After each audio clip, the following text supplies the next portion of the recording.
Olá, meus amigos, minhas amigas, tudo bem com vocês? Eu espero que sim. Bom, pessoal, vou comentar aqui um pouquinho sobre a questão das eleições, que nós estamos aí uma reta decisiva, última semana, né, para escolhermos aí os candidatos a presidente e a governador em alguns estados. Aqui em São Paulo nós temos aí que escolher entre o Tarcísio, candidato do Bolsonaro, e o Haddad, candidato do Lula. O Tarcísio na primeira eleição, né, no primeiro turno, ficou à frente do Haddad por 1,5 milhão de votos.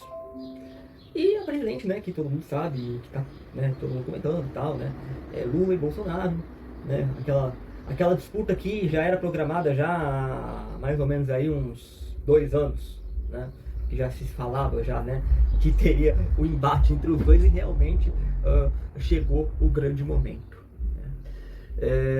Um tempo atrás aí eu fiz uma postagem no meu Facebook, no meu Instagram, falando sobre os dois. Eu não vou negar que em 2018 eu votei no Bolsonaro, tanto no primeiro quanto no segundo turno. Tá? Votei nele. Por que eu votei no Bolsonaro? Porque eu acreditava, né, aliás, acreditei que ele realmente simbolizasse uma mudança de rumo no nosso Brasil. Não apenas num aspecto ideológico, que é o que de fato ocorreu. Né?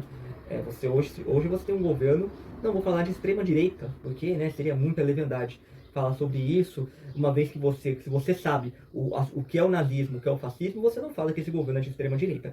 Mas é um governo de direita. Né? É um governo que tem pautas que você não tinha nos últimos 20 anos aí, mais ou menos, aí, de governo federal. Se você pegar, por exemplo, algum lastro do governo do Fernando Henrique Cardoso, que foi nosso presidente de 94 até 2002, né, que se considera como pai do Plano Real, né, teve algumas políticas voltadas ao neoliberalismo, né, aquelas políticas de privatizações, né, e tudo mais. Né? Com Bolsonaro, nesses primeiros 4 anos do governo dele, lógico que nós tivemos uma pandemia que atrapalhou muitos projetos, né, dele, e também um Congresso Nacional que também impediu a votação de temas que, né, foram bandeiras de campanha do Bolsonaro, né, como a flexibilização do porte de arma de fogo, a redução da maioridade penal, né, a flexibilização maior das leis trabalhistas, né, então tudo isso ficou um pouquinho engessado. Mas eu acreditava que ele seria uma mudança de paradigma frente a todo o sistema que nós temos no Brasil atualmente. Por mais que ele tenha sido um deputado que ficou 30 anos no Congresso Nacional, com mais de 600 projetos de lei e 2 deles aprovados, então assim, ele já sabia já como funcionava o sistema. E ele acabou se rendendo ao próprio sistema, né? Para quem falava que não ia fazer política do toma lá da cá, ele acabou entregando o Planalto nas mãos de deputados do Centrão. O Centrão, que é chamado pejorativamente assim, mas que é o Centrão quem domina o cenário político. É assim há bastante tempo, vai ser assim nos próximos 4 anos também, de 2023 a 2026, considerando a composição, né, do Congresso Nacional a partir do ano que vem, onde você tem muitos políticos de centro, onde a própria bancada do Bolsonaro é oriunda do centro. Então nós não podemos falar que é um partido de direita, o PL, porque é um partido de centro. É um partido fisiológico, assim como foi o PSL em 2018. É um partido que os seus membros podem perfeitamente mudarem de direção, assim, ao sabor da maré. Entendeu? Como aconteceu nesse período de 2018 a 2022, nós temos aí vários exemplos disso, e que muitos deles não foram reeleitos para um novo mandato. Casos de Joyce Hasselmann, Alexandre Frota, o Luciano Bivar, que era o presidente do PSL na época, né? Ele conseguiu se reeleger, mas com uma margem muito pequena de votos comparada a 2018, lá em Pernambuco. Então, e por aí vai, né? E muitos aliados do Bolsonaro hoje foram eleitos deputados e senadores. Mas o ponto que eu quero chegar nessa questão é o seguinte: os dois candidatos a presidente, eles têm projetos de poder totalmente diferentes. Né? O Lula, eu convivi os 4 mandatos do PT, né, aqui no Brasil. Então, o que eu vou falar aqui, não adianta, por exemplo, se alguém estiver vendo até agora e ver até o final, não adianta falar que eu estou sendo manipulado pela mídia, ou que eu estou sendo vítima de fake news, né? Então assim, porque durante todo esse tempo que eu estou envolvido com política, que eu discuto política há bastante tempo, sempre vem essa argumentação, sempre vem. E o que eu falo aqui é baseado na minha percepção, na minha vivência em relação a esse governo e tudo aquilo que eles de fato fizeram ao Brasil, né? Eu não vou falar, por exemplo, que o Lula foi um péssimo presidente, foi o pior da história. Não foi o pior da história, o pior da história ter sido a Dilma, a pior presidente da história. Tanto é que os petistas até fazem questão de negá-la, né? Usam apenas o artífice do golpe, né, para poder defendê-la. Não entram a fundo no legado que ela deixou, porque ela não deixou legado nenhum no governo. Mas falando do Lula, o Lula foi um bom presidente no sentido do social, né, no aspecto social. Então é inegável que você não pode desmerecer programas como o ProUni, o fortalecimento do FIES, Minha Casa Minha Vida, né? Ele fez aí 2 programas de aceleração do crescimento, PAC, mas que nenhuma obra foi entregue ou concluída no governo do PT. Nenhuma. E várias obras estão paradas até hoje, desde aquela época dos anos 2000, né? Então, foi rios e rios de dinheiro jogados fora, tá? A política do Lula foi uma política bem expansionista. Foi uma política em que ele quis fazer o Brasil ser grande, né? De crescer, de virar uma potência, né? E também a gente tinha um contexto econômico também em que favorecia bastante esse processo, né? O Lula, quando ele pegou o Brasil em 2002, nós tínhamos a política neoliberal do FHC, que de certa forma ele explorou muito isso no primeiro mandato dele. Então ele deu prosseguimento à política econômica do FHC e colheu os frutos disso. Qualquer outro presidente que assumisse naquela ocasião e mantivesse essa política econômica que atravessou o final dos anos 90, ia ter sucesso também. Porque não só a conjuntura interna propiciava esse favorecimento, como também o cenário econômico propiciava isso, né? O início dos anos 2000 foi marcado por períodos de muita prosperidade, né? No tocante ao boom das commodities, né? O que é uma commodity? Commodity é quando você exporta bens de consumo primários, e geralmente voltados à alimentação. Então, trigo, soja, arroz, milho, essas coisas todas, elas são vendidas no mercado interno, até mesmo no mercado acionário, via bolsa de valores, e são exportados aí mundo afora, né? Então, o produtor, né, que exporta esses produtos, ele consegue ganhar mais com isso, porque ele revende em dólares, né? Então, querendo ou não, foi algo que aqueceu bastante a nossa economia, né?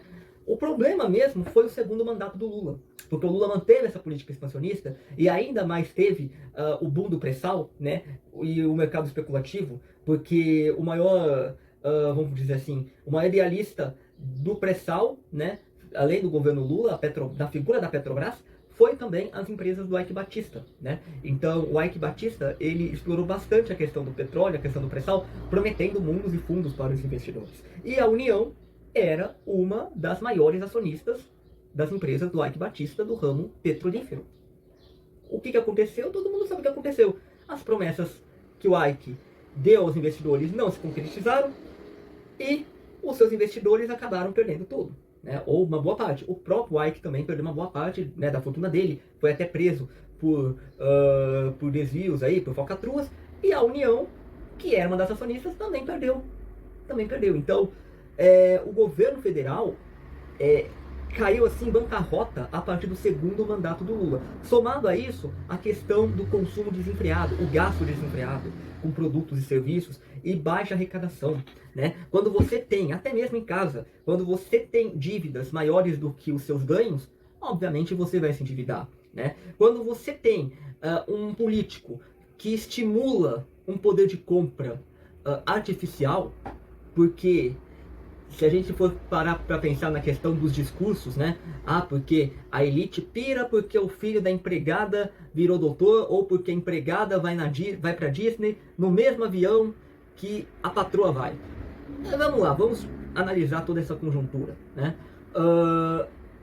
Quando a pessoa vai fazer uma viagem, seja para Disney, para qualquer outro lugar do exterior, enfim, geralmente quem tem dinheiro, quem tem poder aquisitivo, paga à vista e vai em primeira classe. Quem não tem tanto poder aquisitivo assim, vai em classe econômica e parcela a viagem em 10, 12, 20, 24 meses. Nada contra, desde que você saiba que você está assumindo uma dívida a médio prazo, a médio a longo prazo, né? Então você tem que comprometer parte da sua renda para assumir essa dívida durante um determinado período de mês. Então, quando o Lula fala do poder de compra dos mais pobres, é uma coisa artificiosa, porque falando isso, ele estimulou o endividamento das famílias brasileiras. Porque nunca, isso é um erro crasso de todos os governos que passaram até aqui. Até mesmo falando das esferas estaduais e municipais, porque poucos exploram isso, é a questão de como lidar com o dinheiro, a questão da educação financeira. Os bancos lucraram muito durante o governo Lula justamente por causa dessa política. Nunca os bancos lucraram tanto com juros de cartão de crédito e cheque especial. E a maior crítica que esses governos fazem é justamente aos bancos por cobrarem essas taxas de juros. Mas ora, eles não cobrariam essas taxas de juros se nós não tivéssemos um povo que ficasse endividado. Porque quem contrai uma dívida, um compromisso, tem que honrar com ela, né? Isso é o que se espera de uma pessoa decente, né? Vamos por assim dizer, porque é muito ruim você ficar endividado, né? Faz mal para a tua imagem, para o teu nome. E também, se você contrai uma obrigação, você tem realmente que poder, você tem que pagar ela, né? Então, quando você tem uma dívida com cartão de crédito, você paga essa dívida. Porque o cartão de crédito não é complemento de renda, como muita gente pensa. É uma modalidade de empréstimo, né? E os cartões de crédito, eles dão rendas superiores aos ganhos que a pessoa tem, né? Então, uma cautela ainda maior, né? Então, esse negócio de poder de compra que o Lula estimulou nos mais pobres foi uma coisa ilusória. E o resultado a gente vê mais de 60 milhões de brasileiros, um terço da população brasileira, com o nome no Serasa, né, no SPC. Né? E todo ano aí o Serasa faz feirão de limpar nome, coisa e tal, mas que mesmo que você consiga um desconto de 90%, 99% e assim vai, o seu nome fica marcado lá no serviço de proteção ao crédito. Se você paga uma dívida de 30 mil, você tem uma dívida de 30 mil no banco que você paga 3 mil, você pode até pagar os 3 mil, mas o teu nome lá no banco vai ficar marcado durante um bom tempo ainda, e você não vai conseguir um financiamento, você não vai conseguir um outro empréstimo, né? Você não vai conseguir crédito para você comprar uma casa, comprar um carro, enfim, são coisas que dificultam bastante a vida do brasileiro, né? É porque é natural, se eu tenho uma instituição e eu ofereço um crédito para alguém que tem um histórico de atrasar contas, de se endividar, óbvio que eu não vou dar taxas de juros menores para ele do que para aquele que honra seus compromissos e paga tudo rigorosamente em dia, né? Então é assim que funciona o mercado, né, o mercado financeiro e toda essa dinâmica que os governos do PT, e em especial do Lula, não informaram isso para o seu público-alvo, que é justamente a população mais carente, né? E fora outras questões também envolvendo ministérios, na época do Lula nós tivemos 40 ministérios, né? Abarcava gente de tudo quanto é tipo lá, bancada evangélica, bancada da bala, turma do Centrão em peso, entendeu? Então isso fez o PT ter uma grande governabilidade, o Lula ter uma grande governabilidade, e por tabela a Dilma também, pelo menos no primeiro mandato, até vir a crise econômica de 2013 até 2015, que aí as coisas andaram, né? E aí houve impeachment, considerando aí que ela cometeu aí uma pedalada fiscal, e que eu não posso falar que foi um golpe, porque pela lei de responsabilidade fiscal ela cometeu um crime, né? Então, né, não se pode autorizar créditos suplementares sem autorização legislativa, isso seja esfera federal, estadual, municipal. Então foi o que aconteceu com ela, tá? Quando houve o governo do Temer, ele tentou até fazer reformas estruturantes como a trabalhista e a da Previdência, e instituiu o teto de gastos. O que é o teto de gastos, gente? O teto de gastos, ele impõe aos entes públicos limites para contração de despesas, para evitar justamente que o país se quebre, né? Porque o PT não tem responsabilidade nenhuma com isso. Quanto mais esse povo gastar, eles acham que é melhor. Porque investimento para o ente federado é uma despesa. É uma despesa, qualquer investimento com obra, com serviços, é despesa. Então, você não pode contrair despesa se você não tem um volume adequado de receitas. E a forma como eles querem aumentar as receitas é algo que, realmente, é algo que não vai prosperar tão cedo, que é a questão da taxação das grandes fortunas, né? Então eles não conseguem propor outras ideias mais acessíveis para poder sanar esse problema da receita, da arrecadação, e poder estimular a formação de investimentos públicos no país, né? Então nesse ponto eles pecam bastante, né? A questão do Bolsonaro, agora falando um pouquinho dele, o Bolsonaro ele cresceu bastante na década de 2010, né? Apesar de ele estar lá como deputado desde os anos 80, ele cresceu bastante nos idos de 2010 com o advento das redes sociais. Porque até os anos 2000 e finalzinho dos anos 90, quem rivalizava com o PT era justamente o PSDB, né? Com Serra, Alckmin, Aécio e Companhia Limitada, né? Só que o PSDB, e eu falo isso porque eu sou um membro do partido, tá? Então eu posso falar com muita propriedade. o PSDB é um partido que ele foi totalmente míope a questão da ascensão do Bolsonaro. E mais do que isso, é um partido que nunca conseguiu se organizar em torno de um ideal. Por mais que isso tenha seus prós e contras. Você tem hoje uma militância, tanto do PT com Lula quanto a do Bolsonaro, que é uma militância fisiológica, porque você não sabe se o partido que o Bolsonaro está hoje, o PL, vai continuar ficando nos próximos 4 anos, se vai ter essa sustentação. Mas as militâncias, elas giram em torno de um ideal e em torno de uma pessoa, né? É coisa que não acontece no PSDB e nunca aconteceu nos últimos anos. Porque o PSDB é formado por pessoas que têm pontos de vista diferentes. Então você tem pessoas que são mais de origem da esquerda e pessoas que são mais de origem da direita. E os dois querem tomar o controle do partido. Obviamente que essa disputa interna vai gerar problemas, gera ruídos, porque vira uma coisa desorganizada, uma coisa sem rumo, né? Então, e mais do que isso, o PSDB nunca fez questão de valorizar o legado que deixou quando teve a presidência do Brasil, quando a FHC ficou 8 anos e fez reformas fundamentais para que o Brasil se tornasse o que ele se tornou, né? O PSDB não conseguiu fazer isso. Os líderes da legenda, o Serra, o Alckmin, sempre giraram em torno de si mesmos, sempre defendendo os seus legados para poder formar outras lideranças, mas que isso nunca se concretizou, porque nunca houve um apoio efetivo. Aí veio o AS em 2014, que quase derrotou o PT com 51 milhões de votos, e não conseguiu manter isso durante os outros 4 anos, 2014 a 2018. Continuou assistindo o Bolsonaro crescendo na opinião pública, né? Nunca foi uma oposição efetiva contra o PT, porque muitos dos líderes do PSDB, como o próprio FHC, o Serra, o Alckmin, que hoje é o vice do Lula, flertavam muito mais com a esquerda do que com a direita.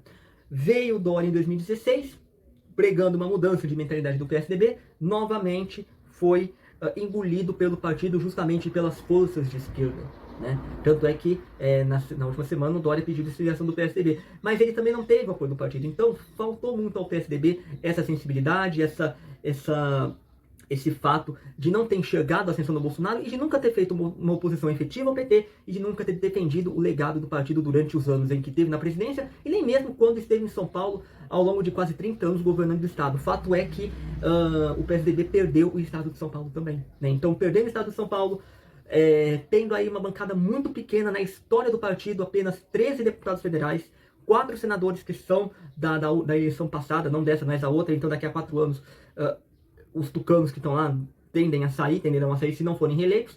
Então, assim, o PSDB foi engolido pelo bolsonarismo. Então, e isso deu um recado muito claro para eles.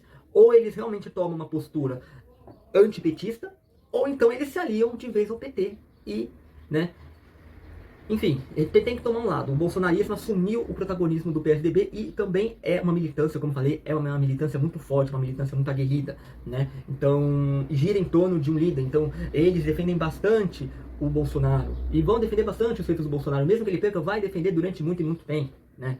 Então, o governo do Bolsonaro também, falando um pouquinho, né, para não estender bastante, foi um governo que tem todo o prosseguimento as reformas que o Temer fez durante os 2 anos que ele ficou no poder. Teve a pandemia que, de certa forma, atrapalhou um pouco os planos do governo, conduziu muito mal a gestão da pandemia. Eu acho que ele foi um desastre, muito embora hoje a gente tenha vacinação, mas aquela questão de defender a cloroquina, fazer algumas declarações que realmente não pegaram muito bem, perante a quem perdeu um parente por Covid, né?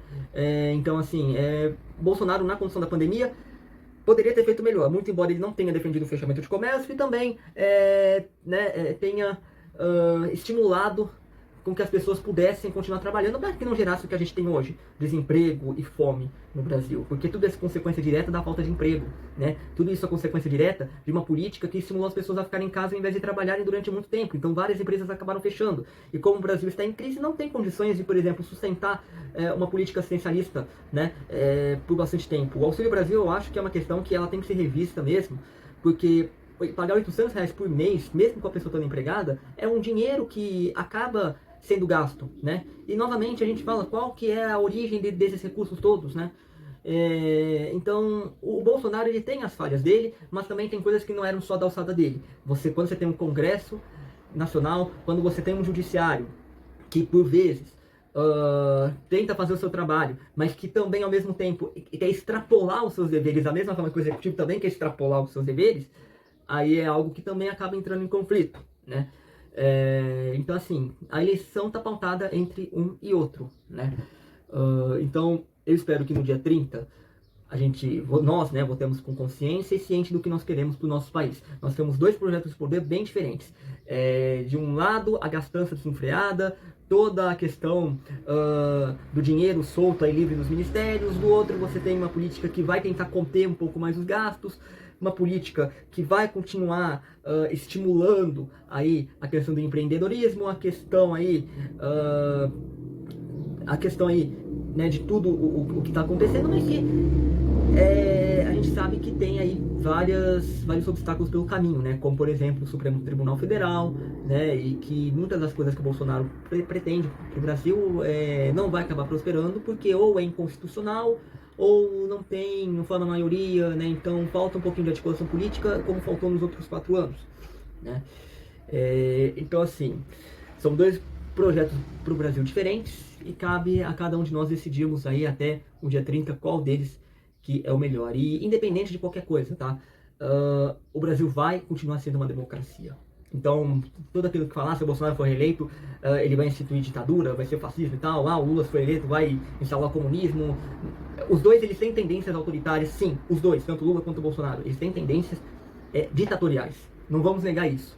Só que as instituições democráticas que nós temos no Brasil, seja Supremo Tribunal Federal, sejam Forças Armadas, seja a Ordem dos Advogados do Brasil, eles estão extremamente fortalecidos e não vão deixar que nenhum projeto de tirano possa se apossar do poder e possamos reviver aquilo que aconteceu nos anos 60 e 70 aqui no nosso país. Tanto é que hoje você pode se posicionar contra o governo sem ser preso, sem ser agredido, tem ampla liberdade nas redes sociais, a imprensa hoje ela pode falar o que ela quiser, seja a favor, seja contra o governo, né? Só que sem censura, sem censurar, sem proibir a expressão.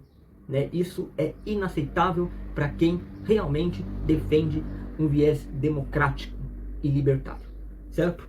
Então é isso aí, pessoal. Forte abraço a todos, uma boa semana e vamos votar consciente de forma bem pensada, tanto para presidente quanto para governador nesse segundo turno, beleza? Forte abraço aí, até mais.